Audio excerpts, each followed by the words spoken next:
Thank you, Excellency, for gracing the award ceremony. Asante sana. Karibu Naibu Rais wa Jamhuri ya Kenya. Katika meza ya zawadi kumekuwa Benedict Mnyoki, Senior Sergeant, na vile Senior Sergeant Joy Emily Nyaga. Karibu Naibu Rais.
Hayawi mwisho yakawa.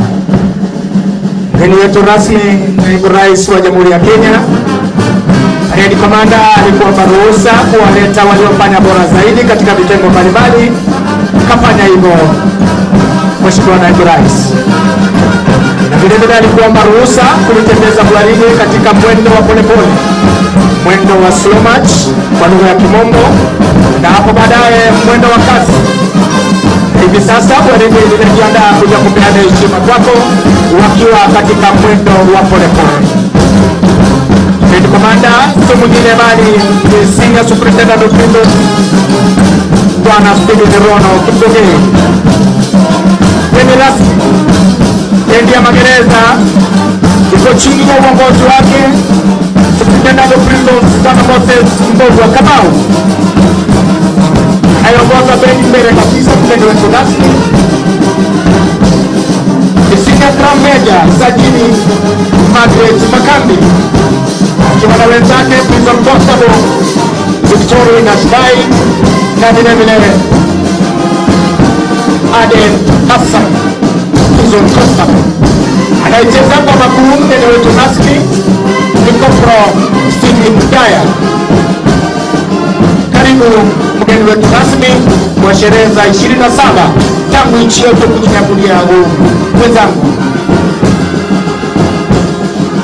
mgeni wetu rasmi, gwaride hivi sasa liko linatembea kwa mwendo wa pole, mwendo taratibu, mwendo aste aste, wakiwa wakikanyaga kwa pamoja, kwa maringo na madaha, kwa maridadi kama askari wa magereza. Mgeni wetu rasmi, sherehe hizi ni sherehe ambazo tumekuwa tukizisubiria kwa hamu na hamumu, sherehe ambazo tumezisubiria kwa rakba ya mkanja, na hatimaye mgeni wetu rasmi siku ya leo ni tamati ama ni kilele cha sherehe hizi. Wasemavyo wavyele, chanda chema huvishwa pete. Hivyo basi, Mheshimiwa Rais, kilele cha sherehe hizi siku ya leo ni kula kiapo kwa mahafali hawa mbele ya hadhira, mbele ya kadamnasi hii. Mgeni wetu wa heshima, nipende vile vile kukujuza kuwa Baadhi ya mahafali hawa wana taaluma mbalimbali zikiwemo madaktari 9, wanafamasia 3, elimu ya jamii 4 na vile vile wana saikolojia ya ushauri 7. Haya yanaoana na ruwaza yake Rais ya afya jumuishi. Hivyo basi mgeni wetu rasmi takupa kongole kwa ufunguzi hospitali ya daraja la 4, hospitali ya Wanini Kirehe. Pata furahani mgeni wetu rasmi.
Naomba unyenyekevu,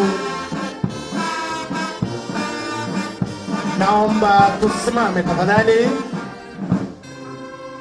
wakati gwaride linapopeana heshima kwake Mheshimiwa Naibu Rais wa Jamhuri ya Kenya. Mbele kabisa akitembea kwa mwendo maridadi, mwendo wa slow march, ni parade commander. Na sio mwingine bali ni Senior Superintendent of Prisons Bwana Steven Rono Kipgogei. Kikundi cha kwanza kiko chini ya uongozi wake Chief Inspector of Prisons Edina Piator Chipchil.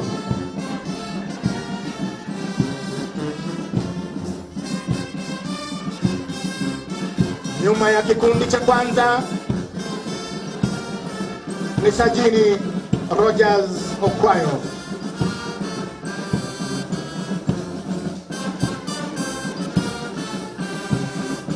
Kupeana heshima kwake mgeni wetu rasmi, kikundi cha pili kiko chini ya uongozi wake Inspector of Prisons Austin Manyagwa.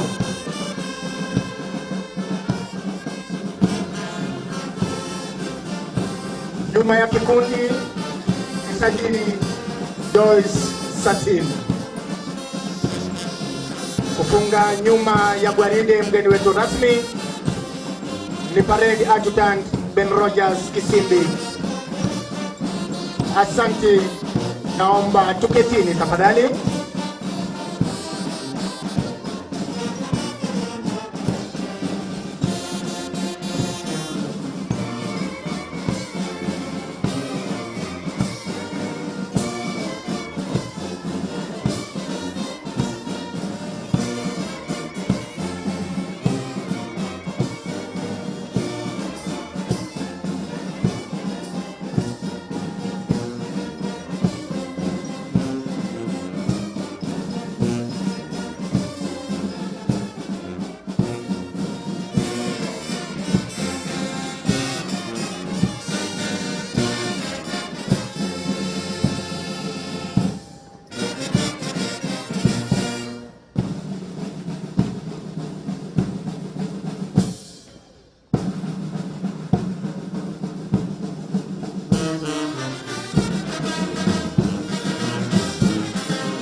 Mgeni wetu rasmi kama idara tumepiga hatua.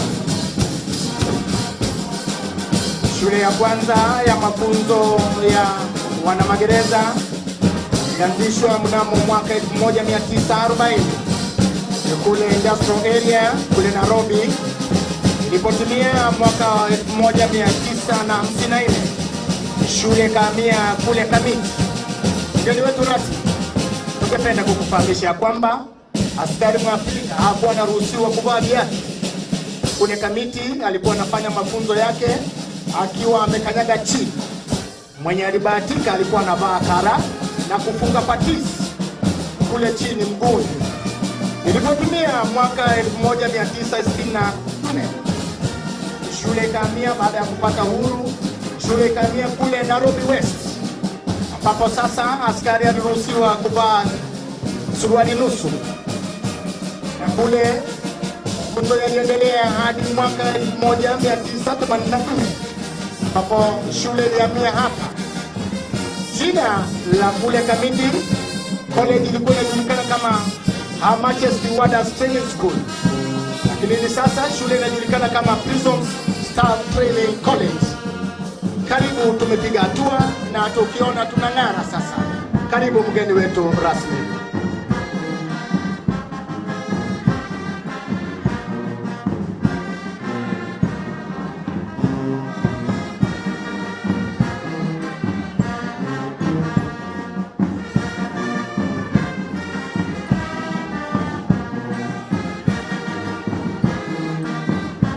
Our chief guest, sir, this cohort of trainees have undergone a myriad of training instruction, in class instruction. They have been trained in matters, government regulation and ethics, prison administration, prison security, treatment of offenders, treatment of youthful offenders, computation of sentences, aspects of law that relate to prison, human rights.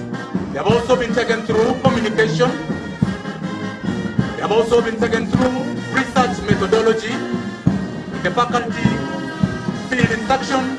They have been taken through tactics and basic combat skills. They have also been taken through weaponry and drill, physical training and sports. Welcome our chief guest.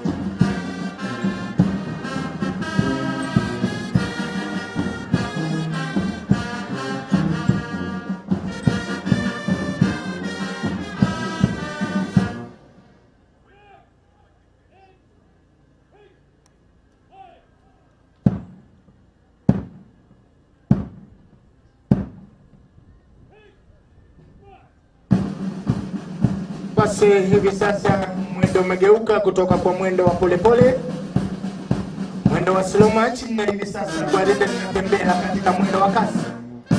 Hapo wanarusha mikono juu angani tayari kabisa kuja kupeana heshima kwako katika mwendo huo wa quick march. Karibu mgeni wetu.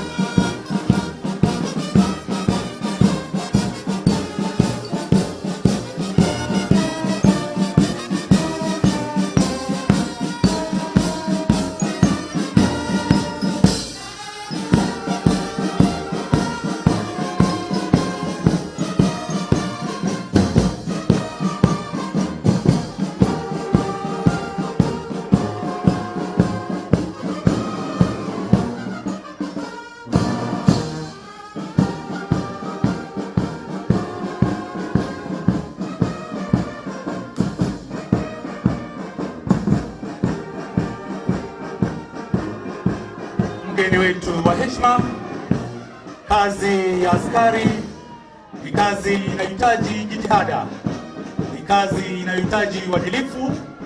Hivyo basi siku ya leo tuko na furaha.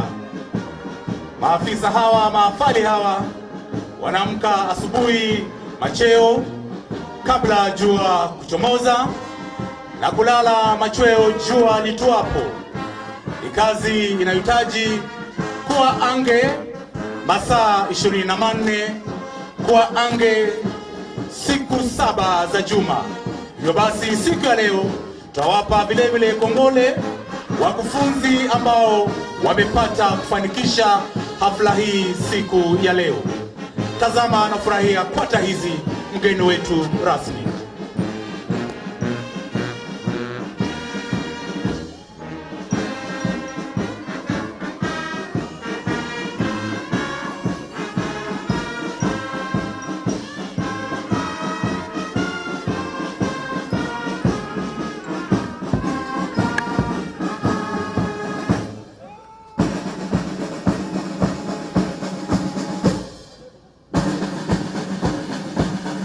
Naomba tusimame wakati gwaride linapopeana heshima kwake mgeni wetu rasmi, naibu rais wa Jamhuri ya Kenya. Mbele kabisa kwa mwendo wa kasi, Parade Commander Senior Superintendent of Prisons Stephen Rono Kipogei. Kikundi cha kwanza kiko chini ya uongozi wake Edna Chirichiri Kipiator. Mwalimu wa kikundi ni Sajini Rogers Okayo. Kikundi cha pili kwa mwendo huo wa kasi kiko chini ya uongozi wake Inspector Prisons Austin Majagwa. Nyuma ya kikundi mgeni wetu rasmi ni Sajini Joyce Satin na Parade Adjutant Ben Rogers Kisimbi. Asante, tuketini tafadhali.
Mgeni wetu rasmi vile mwenzangu alivyokuwa amewafahamisha kwamba mafunzo haya ni ya takriban miezi 13 ambaye hayajakuwa rahisi, na hapo hivi sasa Parade Commander anarudi katikati mwa uwanja kuendelea kupeana amri zitakazofuatia.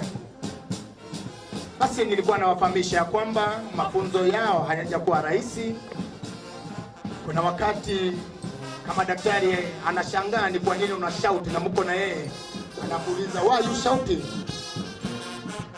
lakini ni ile mafunzo ya kiaskari, lazima walipitia yale yote ambaye walikuwa wanatakikana kuyapitia, na ndipo siku ya leo wako tayari kabisa kwenda kuitumikia nchi yetu mahali popote watakapotubu. Karibu mgeni wetu rasmi.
Naomba tusimame tafadhali.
I do hereby swear by Almighty God that I will be faithful and bear true allegiance to the President and the Republic of Kenya during my service in the Kenya Prison Service, that I will at all times do my utmost to preserve the peace and to prevent offenses against the peace, that I will subject myself to all acts, orders and regulations, now and in the future, in force relating to my service in the Kenya Prison Service, and that I will discharge all the duties of a prison officer according to law, without fear, affection, or ill will. So help me God.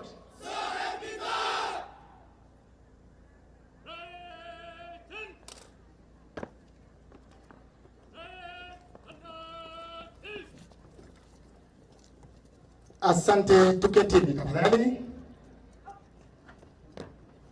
Mgeni wetu rasmi, gwaride ndogo la kubeba vipasa sauti linaondoka uwanjani.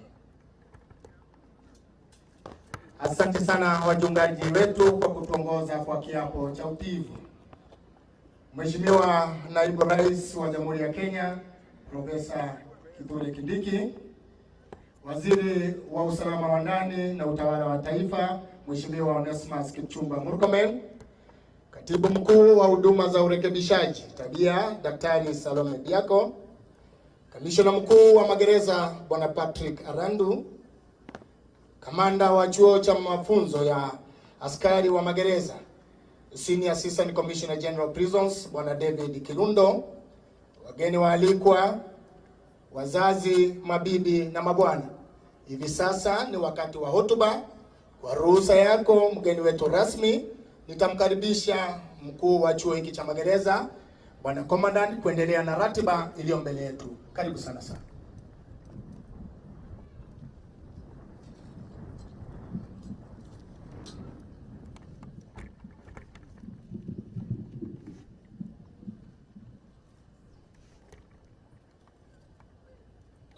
Your Excellency, the Deputy President of the Republic of Kenya, Honorable Professor Kindiki, the Cabinet Secretary, Minister of Interior and National Administration, Honorable Onesmus Kipchumba Murkomen,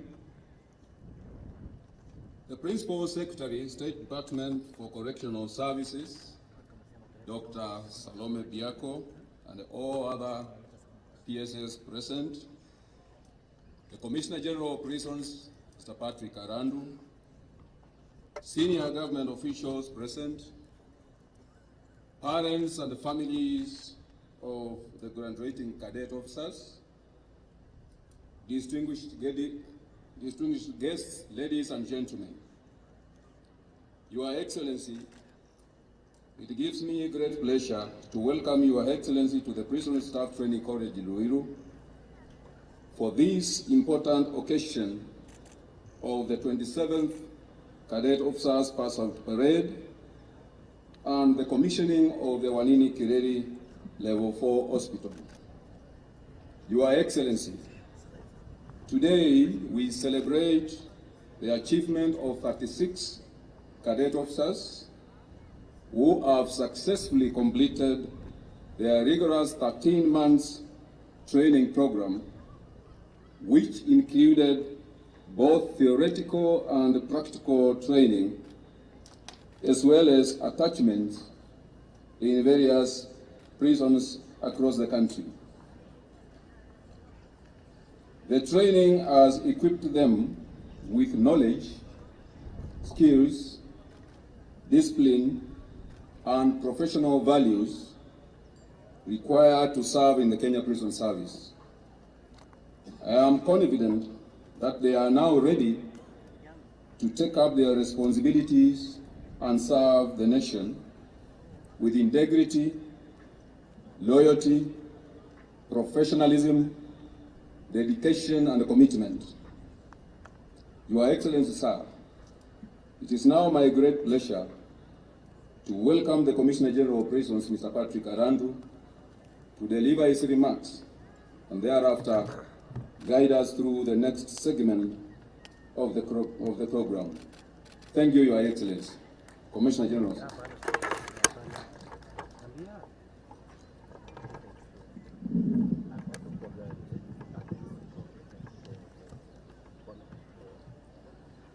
Your Excellency, Professor Kithure Kindiki, the Deputy President of the Republic of Kenya, Cabinet Secretary, Minister of Interior and National Administration, Honorable Kipchumba Murkomen,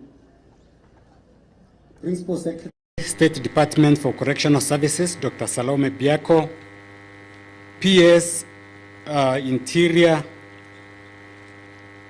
Dr. Raymond Omolo, and all the PS is present, Inspector General of Police, Mr.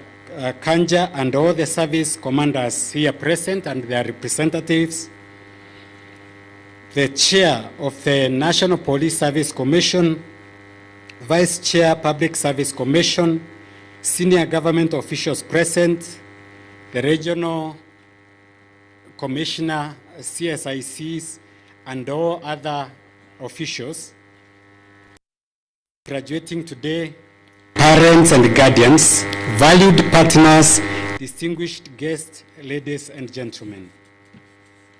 Your Excellency, it is with profound honor and privilege that I welcome you to the Prison Staff Training College for the 27th Cadet Pass-Out Parade. On behalf of the Kenya Prison Service, I wish to express our sincere appreciation to you for gracing this important occasion. Your Excellency, before you are that 6 cadet officers who have undergone 13 months of rigorous training designed to equip them with the discipline, leadership skills, ethical standards, and professional competencies. They are drawn from varied disciplines, including medicine, architecture, engineering, surveying, sociology, and counseling psychology, among others. The cadet officers graduating today, they have clear responsibility to deploy their knowledge and skills in the service of the Republic of Kenya and support our core mandate as prisons. Your Excellency, allow me to appreciate the government's commitment to advancing prison reforms through improved working conditions, enhanced remuneration packages, improved housing, strengthening of our workforce through recruitment, and modernizing prison farms and industries. On health care, Your Excellency, I'm glad to highlight the successful onboarding of all prison officers and their dependents onto the Usalama cover under SHA. Notably, the commissioning of Magereza Level 4 Hospital today will enhance access to specialized care for the Kenya prisons fraternity. To the newly graduated officers, be patriotic, uphold the rule of law, and serve with integrity throughout your career. Your Excellency, the Kenya Prison Service remains firmly committed to supporting the agenda of the government's broader national development agenda. Once again, thank you, Your Excellency, for honoring our invitation and for the government's continued support to the Kenya Prison Service. Mheshimiwa Makamu wa Rais, nataka kuhakikishia kwamba kikosi kiko imara na kikosi kiko dhabiti.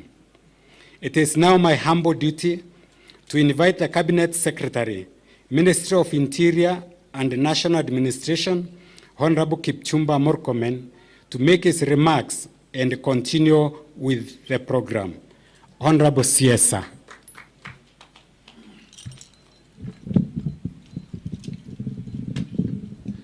Your Excellency, the Deputy President of the Republic of Kenya, Professor Abraham Kithure Kindiki, the PS Correctional Services, Dr. Salome Biako, the PS for Internal Security and National Administration, Dr. Raymond Omolo, the PS Office of the Prime Cabinet Secretary in charge of Parliamentary Affairs, Aurelia Rono, the Chair of the Committee of Parliament in the Senate responsible for matters correctional services, Fatuma Dulo, Honorable Fatuma Dulo. We have here, Your Excellency, also to recognize the rest of the members of Parliament, the Member of Parliament for Kiambu County, the Woman Member of Parliament, Honorable Anwa Murada, and we have also Honorable Kingara, who is the host Member of Parliament. The service commanders present, led by the Commissioner General, other distinguished guests, the graduates, ladies and gentlemen, good afternoon. Your Excellency, mine is brief. My responsibility is to invite you to address this important gathering. Thank you, Your Excellency, for taking your time. We were expecting His Excellency the President, but on a very short notice, His Excellency asked you to be here, and indeed, you have shelved a number of activities and important meetings that you are to attend to be present with us today for this very important occasion. Today we've done two very important things. Number one, Your Excellency, is the commissioning of the Wanini Kireri hospital here, Magereza Hospital. Your Excellency, I'm not speaking to you as a new person. You were the immediate person in charge of this project and in charge of this ministry, and we are extremely privileged that you have taken your time to come here. We did not need to struggle to brief you on anything.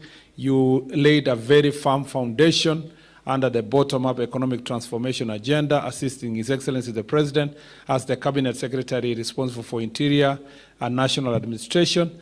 And now, as the Deputy President, you continue doing a fantastic job to help His Excellency the President. We are proud of the work you did as a Cabinet Secretary here. I found a very solid and firm foundation that has enabled us to grow, to move forward the programs and the projects that you had established together with the team. Let me say, Your Excellency, that I want to appreciate the team that we work together, led by Salome Biako, who is Dr. Salome Biako, who is the Principal Secretary in charge of this department. She is a very passionate public servant, and she has worked very hard to lead the team to make sure that the completion of that very important hospital, together with many other projects and programs under this department.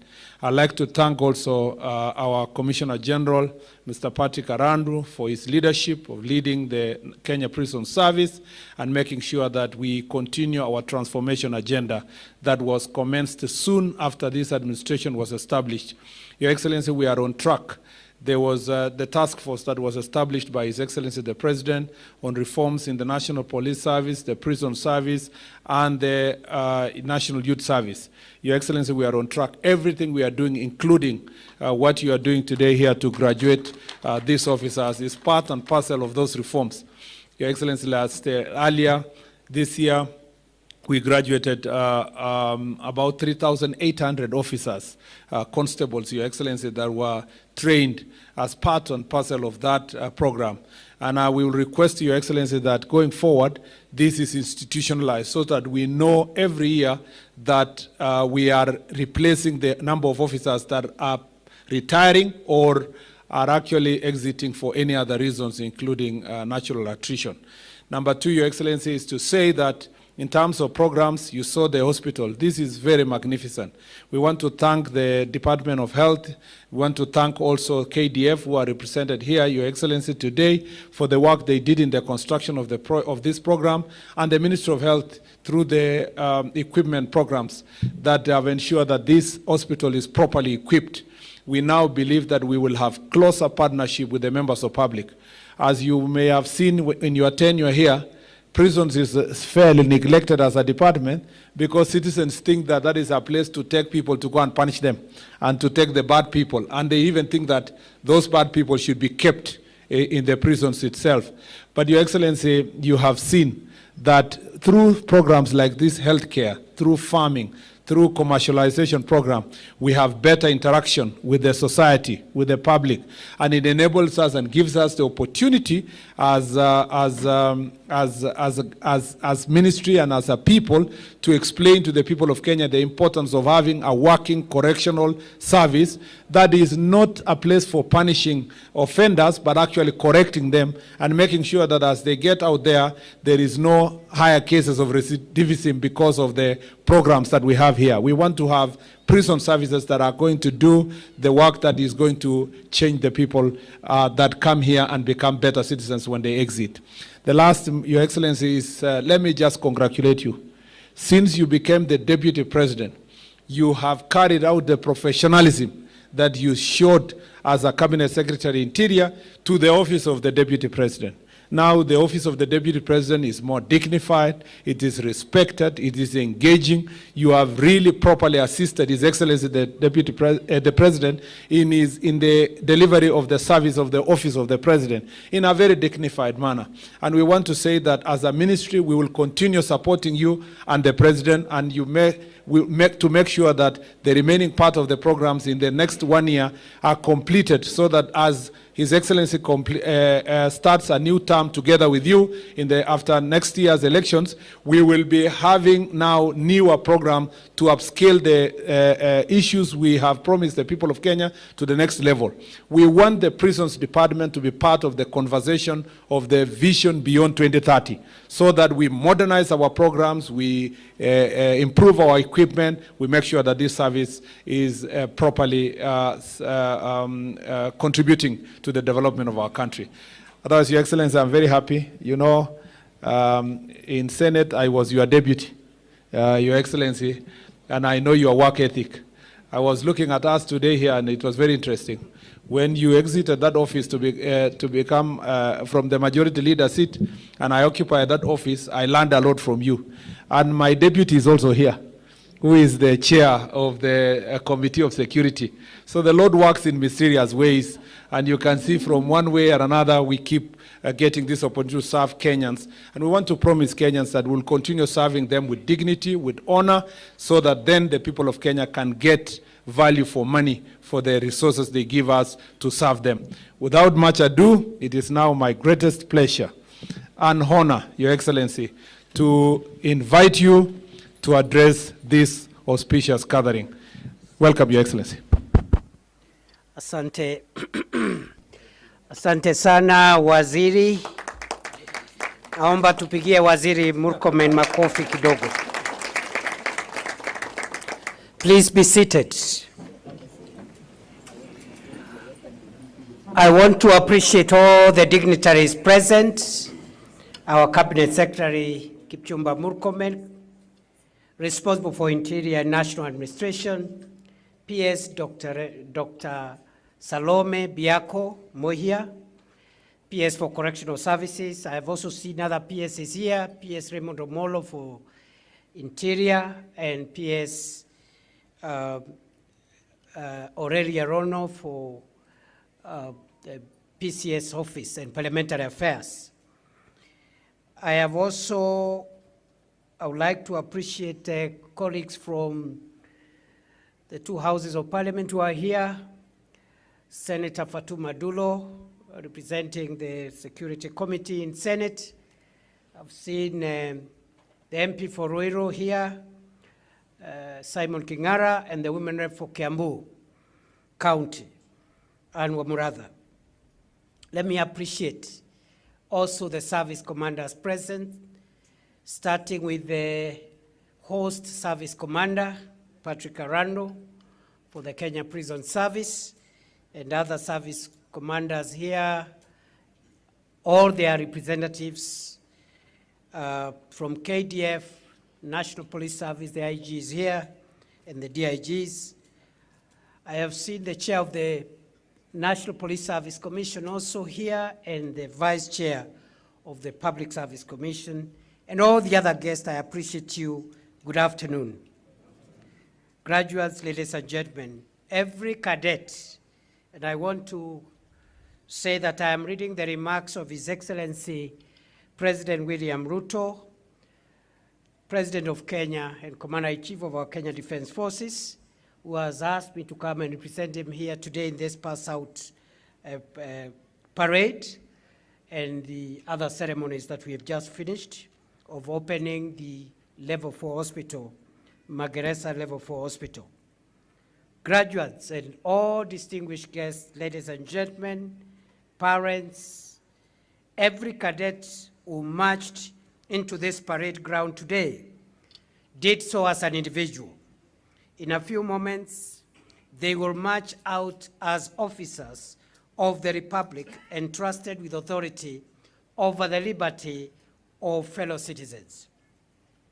To every graduate, congratulations. The training you have completed was rigorous by design, because the responsibility awaiting you is beyond these gates and is going to be quite onerous by necessity. To your families who supported and sacrificed for you long before this college did, the discipline we celebrate today did not begin here. It began in your homes. For your encouragement, sacrifice, steadfast support, I thank your families on your behalf. The Kenya Prison Service is not an institution at the margins of our national security architecture. It stands at its center. You do not merely keep offenders in custody. You safeguard the public, support the administration of justice, and prepare those committed to your care to return to society able to live within the law rather than against it.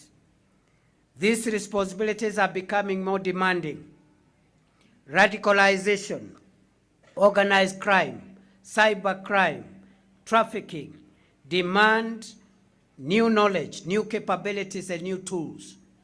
A correctional service that does not modernize cannot keep pace with the threats existing today. I therefore expect you to continue learning throughout your careers, to embrace technology and innovation, and to uphold the highest standards of professionalism and integrity. This matters not only to our criminal justice system, it matters to the development of our country. Security is the foundation upon which freedom, investment, enterprise, and national development are built. Farmers cannot produce where communities are unsafe. Businesses will not invest where property cannot be protected. Tourists will not visit where they fear for their safety. No nation can create jobs, attract capital, or expand opportunity without public order and public confidence in its institutions. This is why strengthening the Kenya Prison Service is not separate from the bottom-up economic transformation agenda. It is part of its foundation. Security enables development, security protects development, and strong professional and trusted institutions preserve the gains of development. Ladies and gentlemen, graduates, that is why the government has continued to invest in the modernization of the Kenya Prison Service. We cannot demand a modern correctional service from officers working with outdated tools, inadequate infrastructure, and difficult living conditions. Following phase 1 and 2 of the salary review, entry-level remuneration for prison constable rose by more than 36%, while the maximum point on the salary scale increased by approximately 24%. Phase 3 took effect on 1st July 2026, further demonstrating our commitment to the welfare and motivation of our correction officers. All officers have also transitioned to Usalama cover under the Social Health Authority. Today, we have just commissioned the 150-bed Wanini Kireri Magereza Level 4 Referral Hospital, strengthening health care for officers, their families, inmates, and surrounding communities. Among today's graduates are 12 cadet officers joining the medical field to further strengthen this capacity. On housing, the service is set to benefit from 28,000 units under the Affordable Housing Program, including 9,000 units to be procured through public-private partnerships. Plans are also at an advanced stage to establish modern prisons in Kitale, Homa Bay, and Kisii. We are also strengthening operational capability under phase 7 of the government's motor vehicle leasing program. I will shortly flag off on behalf of the President 41 vehicles to expand the service operational fleet with further investment in electric vehicles on the way. At the same time, solar-powered virtual courts have been established at Kisumu Maximum Prison, Nairobi Remand and Allocation Prison, and Naivasha Maximum Prison. The service is transitioning from biomass to clean cooking energy and has planted more than 6 million tree seedlings in support of Kenya's national 15 billion tree growing program. The Ministry of Energy and Petroleum has firm instructions to work with the Kenya Prison Service on a phased plan to end reliance on biomass across our correctional institutions. But modernization is not only about better housing, vehicles, healthcare, technology, or energy. It is also about rethinking what our correctional institutions are meant to achieve. The Ruiru Prison Coffee Farm irrigation project, for example, demonstrates what our prisons can become, not merely places of custody, but centers of production, skills development, rehabilitation, and reintegration. Ultimately, a modern correction service has two responsibilities: to keep society safe through secure custody and to make society safer through successful rehabilitation. As government fulfills its obligation to improve your welfare, working conditions, and capabilities, we expect you, graduates, in return to uphold the highest standards of discipline, professionalism, and integrity. A prison sentence takes away liberty. It does not take away human dignity. You must therefore be firm without being cruel, vigilant without becoming abusive, disciplined without becoming indifferent, and authoritative without becoming arbitrary. A successful correctional service is not measured only by how securely it holds those committed to its custody, but by how successfully it prepares them never to return. an offender who leaves prison with discipline, education, skills, and hope is less likely to return to crime. Every person successfully rehabilitated is therefore an investment in the safety, productivity, and human capital of our nation. But rehabilitation, security, and public trust depend ultimately upon the integrity of those entrusted with the authority of the state. As officers of a disciplined service, your authority must never become an instrument of partisan politics. This responsibility becomes even more important as our country approaches the next general election. Your loyalty does not belong to any candidate, party, or political interest. Your loyalty belongs to the Constitution, the Republic, and the people of Kenya. Political competition must never become a contest against peace. Our security institutions must protect the constitutional space within which Kenyans exercise their democratic rights while remaining firmly above partisan politics. Serve every Kenyan fairly. Uphold the law impartially. Carry out your duties without fear, favor, or prejudice. Reject corruption and bribery. Reject contraband and collusion with criminal networks. Reject brutality, humiliation, and discrimination, and reject every attempt to misuse the authority Kenya has placed in your hands. Integrity is not an optional virtue for a correctional officer. It is an operational requirement. An officer who introduces contraband, facilitates criminal activity, or abuses a person in custody betrays the uniform, compromises national security, and places fellow officers and the public at risk. Vision 2030 is approaching its horizon, and Kenya must now confront a larger question, which is, what kind of country will be built beyond 2030, and what kind of nation will we hand over to the next generation? Whatever answer we give, the Kenya of the future will require institutions that are professional, technologically capable, incorruptible, humane, trusted by the public. It will require institutions strong enough to protect the republic, disciplined enough to obey the Constitution, and confident enough to exercise authority with restraint.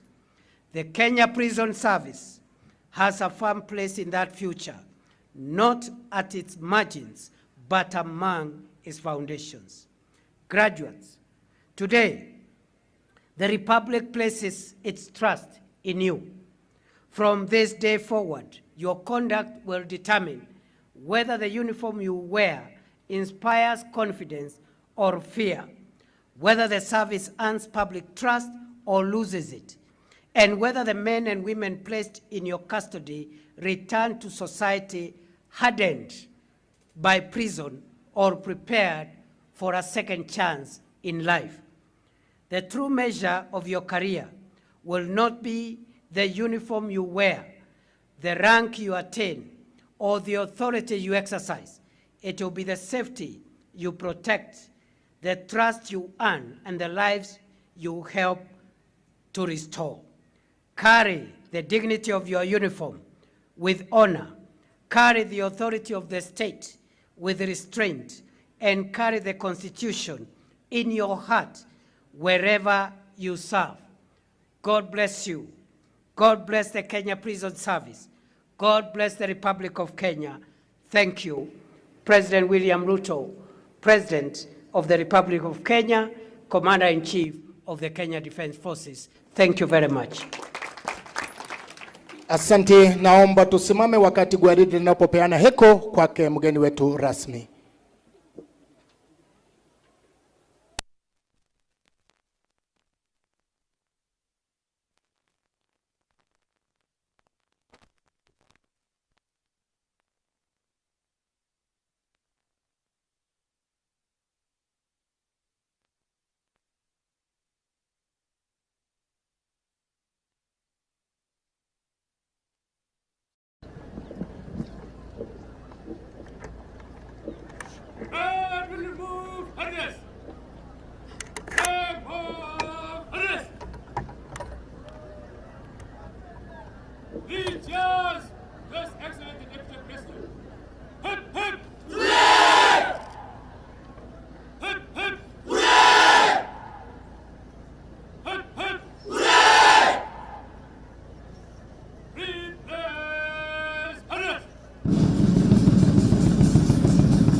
Basi hivi sasa parade commander anakuja kumwomba ruhusa mgeni wetu rasmi kuliondoa gwaride hili katika uga huu.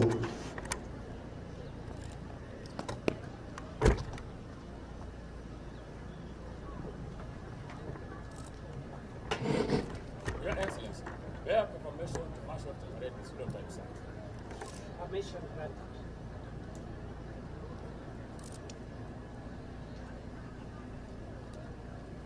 Thank you, sir.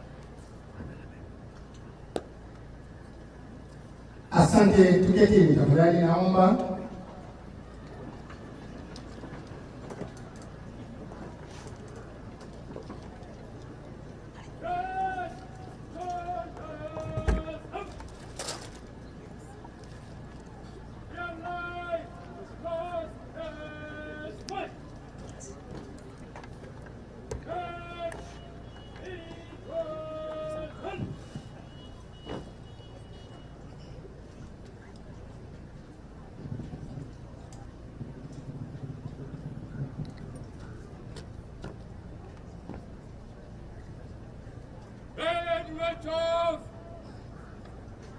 It's not time.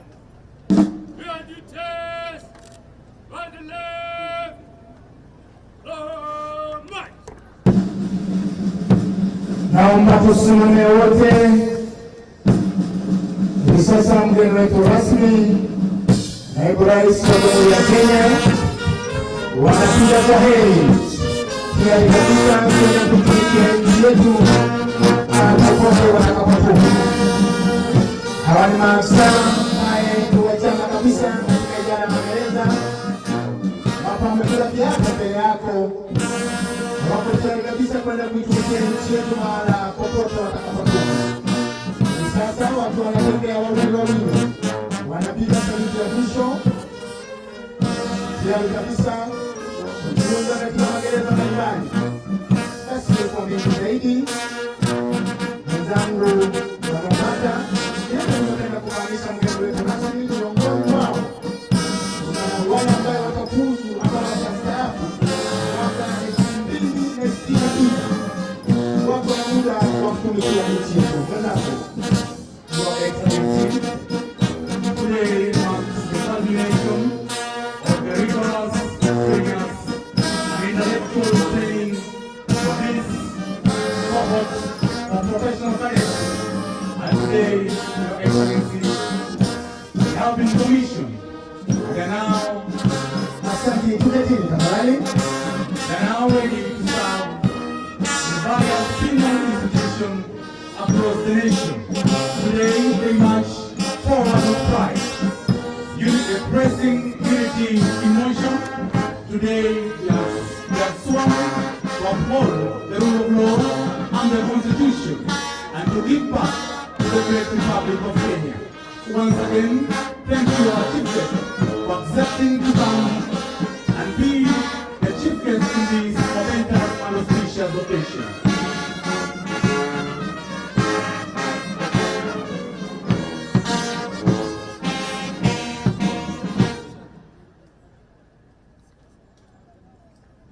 Basi mgeni wetu rasmi hivi sasa, parade commander anakuja kufunga kazi rasmi mbele yako.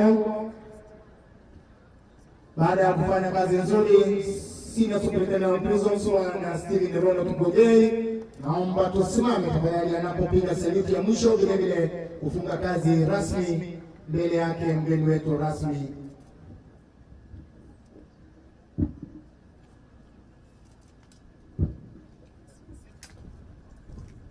Asante, tuketini tafadhali, naomba kwa unyenyekevu. Basi afisa huyu kufanya kazi katika magereza mbalimbali, kufanya kazi katika gereza la Kibos, Nyeri, Naivasha, Ruiru West, na hivi leo yeye anakuwa kamanda wa gwaride ya Professional Cadet Officers. Basi hivi sasa bendi vile vile inapiga kwa heri, wanafunga kazi rasmi mbele yake mgeni wetu rasmi, wanakuja kufunga kazi rasmi. Naomba hivi sasa wako chini ya uongozi wake Moses kama kusimama tafadhali wakati bendi wanapofunga kazi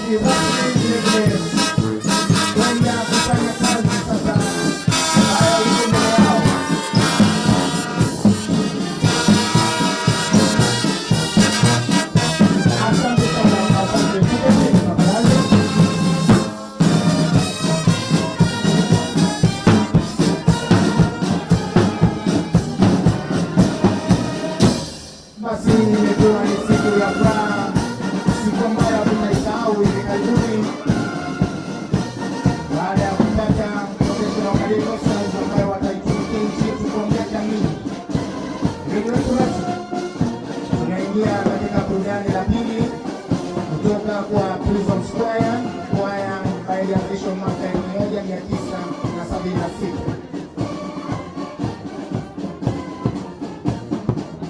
Vile vile tunaye mwanashairi Idi Juma Idi ambaye atakukaribia shairi nchi yetu inaimarika. Ukiwa tayari mwanashairi, karibu.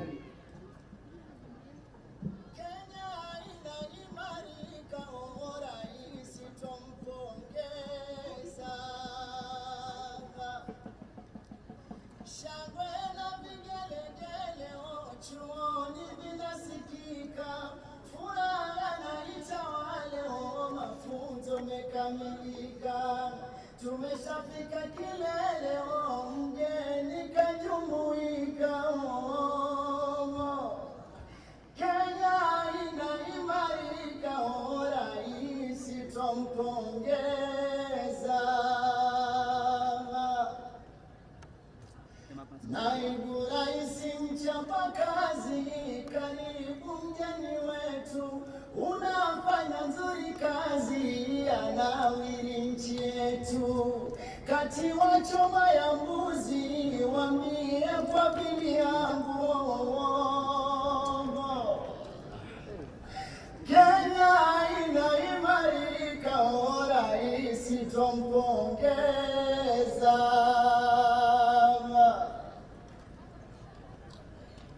Kwa vitendo ameonyesha, ahadi zake ni kweli, makazi yameboresha, nyumbani affordable, ndoto twaikamilisha, Singapore iko mbali. Vision ni 2060, kweli inawezekana. Viwanja kama Ulaya, Kenya nzima vimefika. Talanta Grow ni mbaya nani, sasa imekamilika. Huduma za afya bora, kwa SHA tunatibika. Kenya inaimarika, rais twampongeza. Vijana ametushika, wala hajatusahau, nyota imetumulika, twajikimu angalau. Ajira meongezeka, miundo mbinu imara. Ruiru ni mausamiti, reli mpaka Malaba. Rais anatuthamini, kwa mengi ametufaa. Vifaa amejaza ndani, hospitali ya rufaa. Rasmi anza kazini, tutatibiwa na SHA. Kenya inaimarika, rais twampongeza.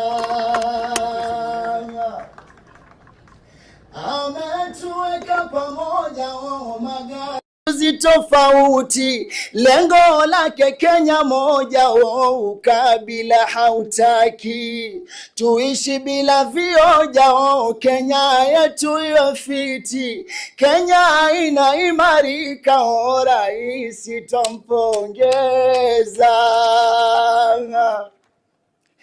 Natoa wito wa Kenya, pamoja tushikaneni. Maneno ya kugawanya, basi tuyaepukeni.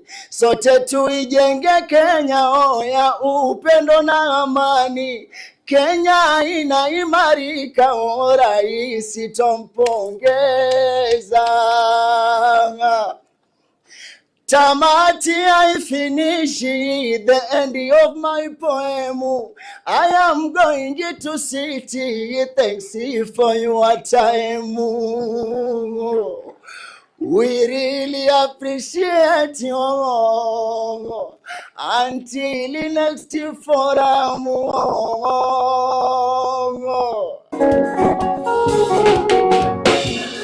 Wahudumu kwa uadilifu, kurekebisha kulinda jamii potofu, taaluma, uzalendo na kujituma, kuchangia maendeleo ya taifa letu.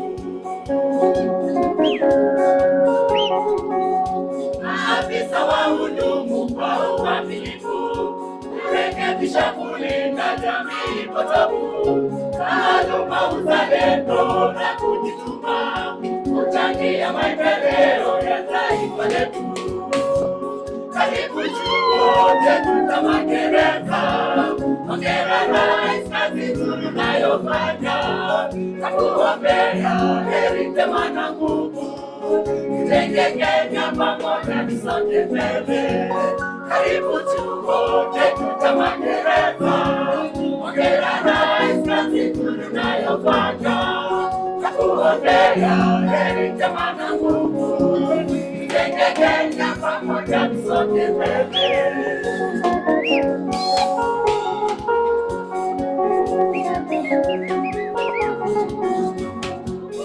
Wake Mungu atubariki, maendeleo ni wazi nchini Kenya, hospitali na makazi nchini kwetu, tunafanya kazi kweli, tunastawi.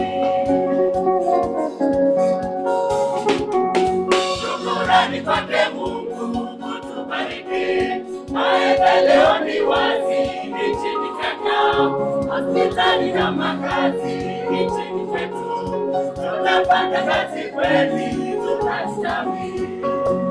Karibu chuo chetu cha magereza, hongera rais, kazi nzuri unayofanya, nakuombea heri njema na nguvu, tujenge Kenya pamoja tusonge mbele.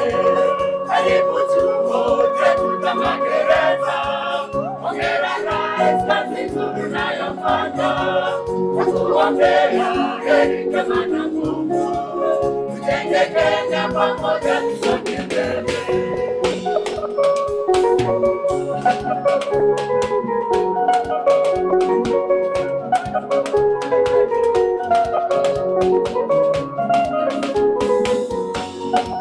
Tumshukuru sana Rais wa Jamhuri ya Kenya kwa sababu ya kazi na ujio wake na naibu wa rais katika chuo hichi cha magereza ili kuhakikisha kwamba maafisa hawa wameweza kuchapa kazi katika ile njia ifahayo, jenga taifa ambalo lichapalo kazi, ambalo linasonga mbele.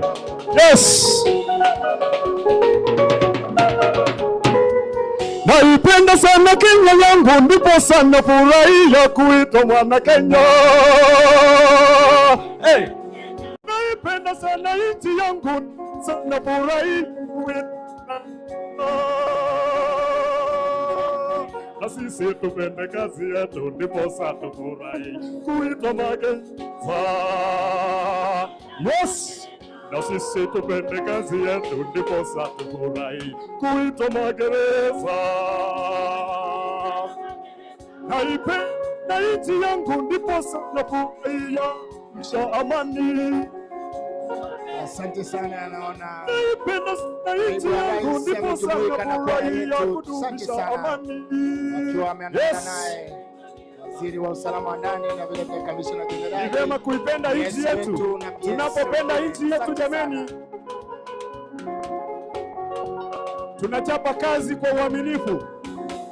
Tunapolipenda taifa letu jameni, tunachapa kazi bila woga. Tunapoipenda nchi yetu jameni, lazima tufurahie kuitwa wana Kenya kwa kufuata wito wa rais. Tunakushukuru sana Mheshimiwa Naibu wa Rais kwa ujio wako ili kuhakikisha taifa hili ni taifa lichapalo kazi. Mungu akubariki na akujalie afya njema, naibu rais wetu. Yes. Basi asante sana, tuwashangilie kwa makofi, tuwashangilie kwa makofi. Asante sana Prison Square.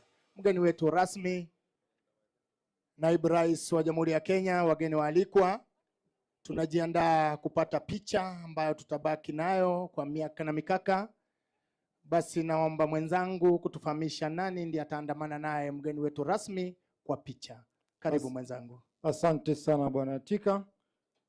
The chief guest, sir, I would like to request the following to accompany you for a group photo.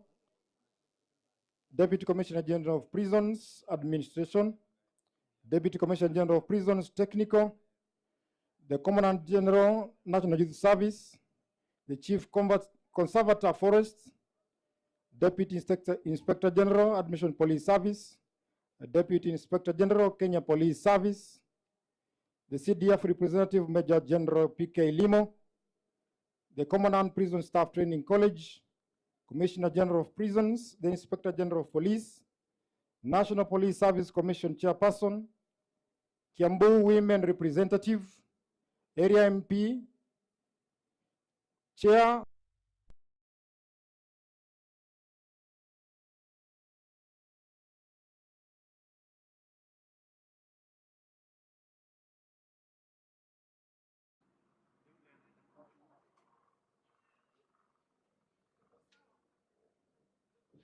Basi tunakuomba mgeni wetu rasmi akiandamana naye Kamishna Jenerali na vile vile Waziri wa Usalama wa Ndani na Utawala wa Taifa. Tunaomba sasa kujiunga kwa picha. Tutakuwa na picha mbili, mgeni wetu rasmi, picha ya kwanza na walimu ambao wamekuwa wakiwafundisha maafisa hawa.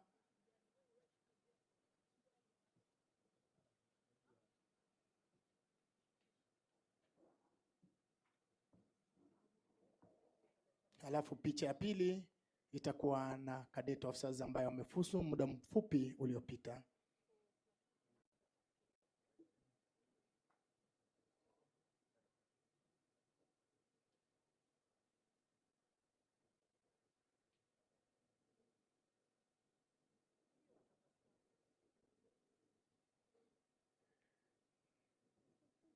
Basi kwa vile ni siku ya furaha, tunaomba tu kutabasamu kidogo. Ni siku ya furaha ambayo hatutaisahau hivi karibuni.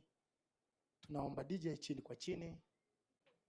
Picha ya pili, tunaomba sasa walimu kuondoka. Tunaomba wageni wetu kubakiwa wameketi hivyo hivyo ili cadet officers kujiunga kwa picha.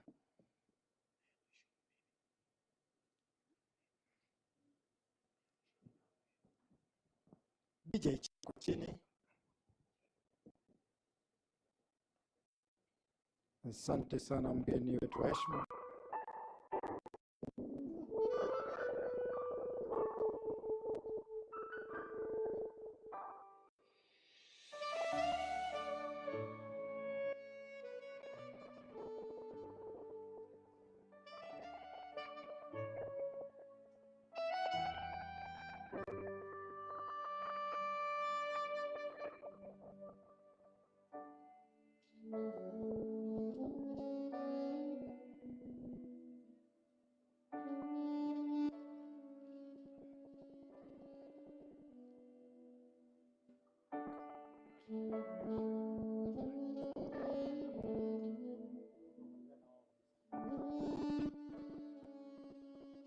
Asante sana, asante DJ, asante sana.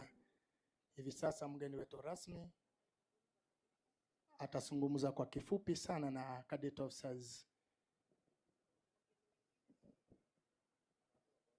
Wageni wengine tunaombwa kurudi tu wakati mgeni wetu rasmi anapoongea na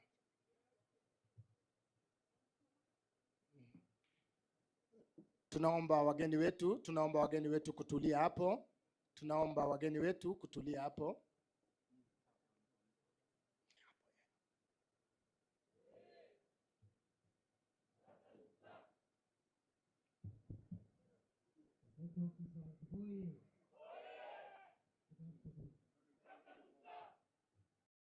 On behalf of His Excellency President William Ruto, I want to congratulate you on this momentous occasion, the defining moment in your career.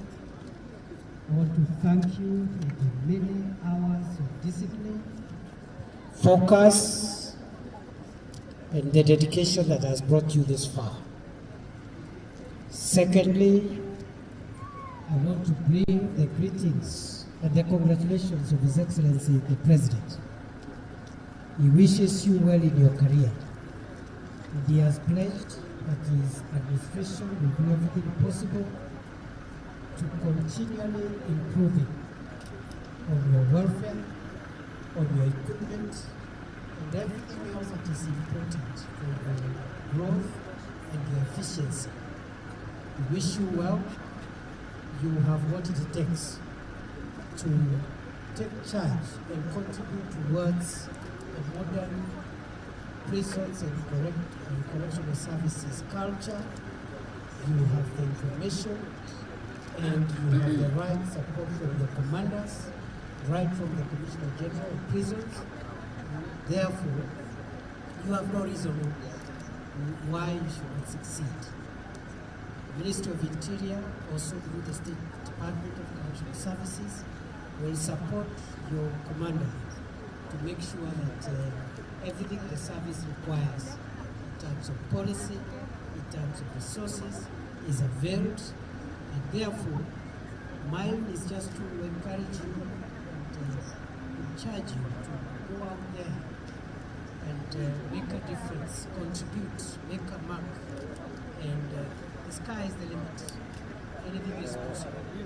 In a new Kenya that we're envisaging a new Kenya where correctional services and correctional stations and facilities become places of rebuilding the lives of our fellow citizens who find themselves on the wrong side of the law, not to punish them, to make sure that we reintegrate them back. And as you've heard from the remarks of the President, any person who passes through your care and your attention must live better and not hardened. Be polite but firm. Be compassionate but authoritative, and carry the pride of the nation in the uniform you wear with integrity, with discipline, and God will bless you with good health and bless you and your families, even as we look forward to your contribution to building a better Kenya today and tomorrow. Thank you very much and congratulations. Asanteni sana.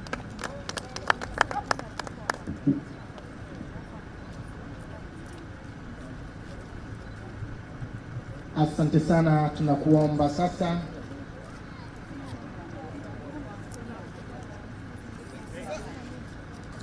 Asante sana, tunakuomba mgeni wetu rasmi, Naibu Rais wa Jamhuri ya Kenya. Flag of magari haya yanapoelekea katika station mbalimbali, tunakuomba. Asante sana. Jamani, cadet officers, mnaomba kusimama hapo nyuma. Gari ya kwanza.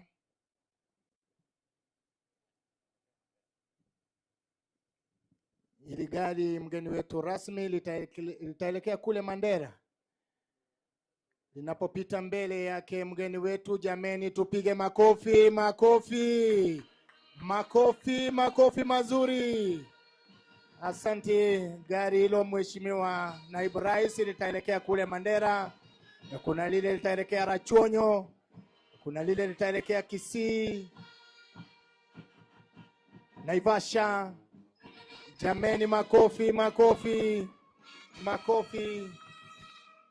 Tunayo furaha na tunashukuru sana mgeni wetu. Magari haya mengi yakipita mbele yako tayari kabisa kwenda kusaidia kusafirisha magerezani wafungwa wetu staff, kubeba mizigo. Tunashukuru sana yanapopita mbele yako mgeni wetu rasmi.